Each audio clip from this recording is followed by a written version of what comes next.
Ang pag-ibig ay hindi laging perpekto at minsan ay dumaraan sa matitinding pagsubok bago tuluyang tumibay. Ganito ang naging kwento ni Nico Natividad at Shelo May Eusebio. Isang relasyon na nakaranas ng tagumpay, sakripisyo at kontrobersya at patuloy na sinusubok kung ito ba ay dapat bitawan o ipaglaban. The Philippines Showbiz List presents ang totoong kwento ng pagmamahalan ni Nico Natividad at Shelo sa kabila ng iskandalo. Nico and Shelo's quiet start and steadfast support. Bago pa man makilala ng publiko si Nico bilang isang miyembro ng hashtag sa programang It's Showtime, mayroon ng babaeng matagal nang nasa kanyang buhay, si Shelo May Eusebio. Hindi tulad ng karamihan na love story ng mga artista, nagsimula ang relasyon nila sa tahimik at pribadong paraan. Nagkakilala sila noong hindi pa sikat si Nico at habang pinapatibay niya ang kanyang pangarap sa showbiz, nanatili si Shelo sa kanyang tabi bilang matatag na suporta. Nang magsimulang makilala si Nico sa telebisyon, nagbago ang takbo ng kanyang buhay. Kasabay ng pagtaas ng kanyang kasikatan ay ang pagdami ng interes ng publiko sa kanyang personal na buhay. Gayunpaman, sa mga naunang taon ng kanyang career sa showbiz, pinili ni Nico na wag munang ibunyag sa publiko ang kanyang relasyon kay Shelo. Sa panahong iyon, hindi alam ng maraming tagahanga na mayroon na pala siyang partner at anak. Hanggang sa noong 2016, sa isang episode ng Pinoy Big Brother Lucky 7, buong emosyonal na inamin ni Nico na isa na siyang ama. Ipinahayag rin niya ang kanyang pagmamahal sa kanyang anak at sa nooy di pa pinapakilalang non-showbiz girlfriend na si Shelo. At nilinaw na madalas silang mag-away dahil sa pagtatago niya sa publiko, ngunit hindi ito dahil nahihiya siya sa kanila. Ayon kay Nico, ang desisyong panatilihing pribado ang pamilya ay para protektahan sila. Bukod dito, nais din niyang maitaguyod muna ang kanyang karera bago ilantad ang kanyang personal na buhay. Inamin niya na matagal na silang nagsasama ni Shelo at mayroon na silang anak bago pa man siya sumikat sa mundo ng showbiz.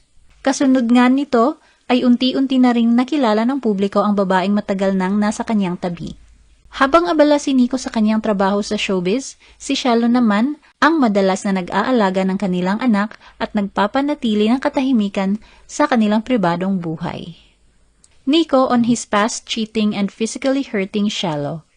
Tulad ng ibang relasyon, dumaan sa maraming pagsubok ang pagsasama ni Nico at Shelo.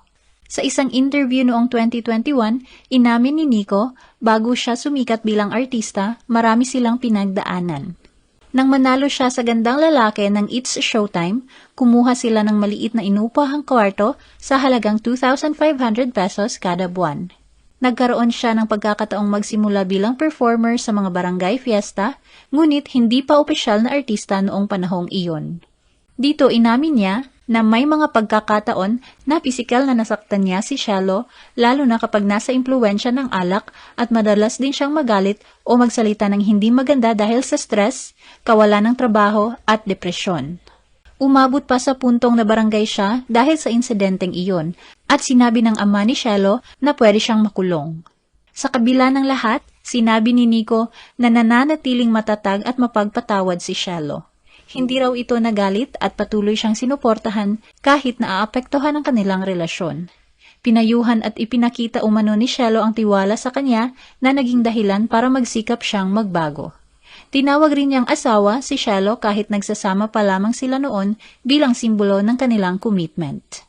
Dahil sa karanasang iyon, nangako si Nico na hindi na niya uulitin ang kanyang mga pagkakamali at sisikaping hindi na muling saktan si Shelo, pisikal man o emosyonal. Ayon sa kanya, ang pagmamahal, pagtitiis at kabutihan ni Shelo ang naging inspirasyon niya para magbago at maging mas responsable sa kanilang pamilya. Dagdag pa niya, mahalaga rin sa isang lalaki ang kalinga at pag-unawa mula sa kanyang partner. Isa sa matinding pagsubok sa relasyon ni Nico at Shelo ay ang pagtataksil ni Nico. Inamin niyang minsan siyang nagloko at nagpasalamat pa siya na agad itong nahuli ni Shelo dahil kung hindi, maaaring naulit pa niya ang pagkakamali. Matapos ang insidente, agad siyang umamin at pinatawad siya ni Shelo, kasabay ng payong huwag na itong uulitin dahil sa posibleng pinsala sa kanilang relasyon. Mula noon, pinanghahawakan ni Nico ang prinsipyo na huwag gawin sa iba ang ayaw mong gawin sa iyo. Ibinahagi rin niya ang kanyang pananaw sa tukso lalo na bilang isang public figure. Ayon sa kanya, mahalaga ang focus, respeto sa partner at takot sa Diyos upang hindi magpadala sa tukso. Bilang galing sa broken family, binalaan niya na ang panandaliang sarap ay maaaring sumira sa isang relasyon habang buhay. Kaya mahalaga ang tiwala, respeto at tamang mindset sa pagmamahal. Through trials to forever. Ipinaliwanag ni Nico kung bakit natagalan bago niya yayaing magpakasal si Shiloh kahit matagal na silang nagsasama. Ayon sa kanya, hindi dapat minamadali ang kasal at kailangang parehong handa ang dalawang tao sa ganitong malaking hakbang. Ikinatuwa naman ni Shiloh ang desisyong ito dahil matagal na rin niyang hinihintay na pakasalan siya ni Nico. Para kay Nico, ang mga pagsubok na kanilang pinagdaanan ang nagpatibay sa pundasyon ng kanilang relasyon. Kaya todo papuri siya kay Shiloh na nananatiling matatag at maalaga sa kabila ng lahat. Matapos ang 7 taon na pagsasama, ikinasal sina Nico at Shiloh noong October 31, 2021. Sa kanyang wedding vows, naging emosyonal si Nico at nagpasalamat kay Shiloh sa pananatili nito sa kanyang tabi at paniniwalang magbabago siya. Humingi rin siya ng tawad sa matagal na paghihintay bago ang kanilang kasal at nangakong mamahalin at aalagaan siya habang buhay. Sa kanyang bahagi, nagpasalamat din si Shiloh at sinabi na ang tunay na pagmamahal ay nakikita sa aksyon at puso. Ipinangako niyang mananatili sa tabi ni Nico, haharapin ang anumang pagsubok ng magkasama at patuloy na palalaguin ang kanilang relasyon sa pamamagitan ng pagmamahal, pasensya at pang-unawa. Nasaksihan ng publiko ang pagbabago ni Nico bilang responsabling ama sa kanilang 2 anak at mapagmahal na asawa kay Shiloh. Makikita rin sa social media ang masasayang bonding moments ng kanilang pamilya, lalo na ang kwelang kulitan ni Nico at Shiloh. Nico admits video scandal. Kamakailan naging usap-usapan si Nico matapos maiugnay ang kanyang pangalan sa kumakalat na video scandals.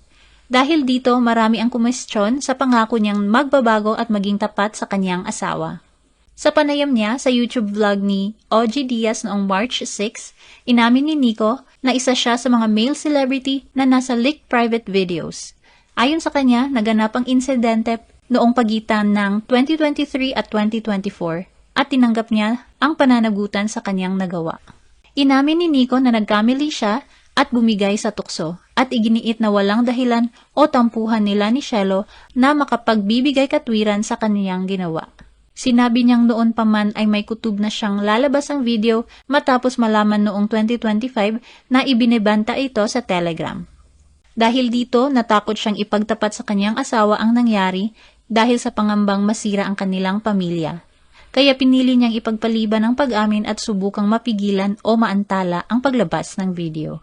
Nang tuluyang kumalat ang video, 1 araw matapos ang kanilang 12th anniversary, labis ang kanyang pangamba sa magiging reaksyon ni Shiloh at sa epekto nito sa kanilang pamilya. Nang mapanood ito ni Shiloh, ayon kay Nico, labis itong nasaktan at ilang araw na umiiyak.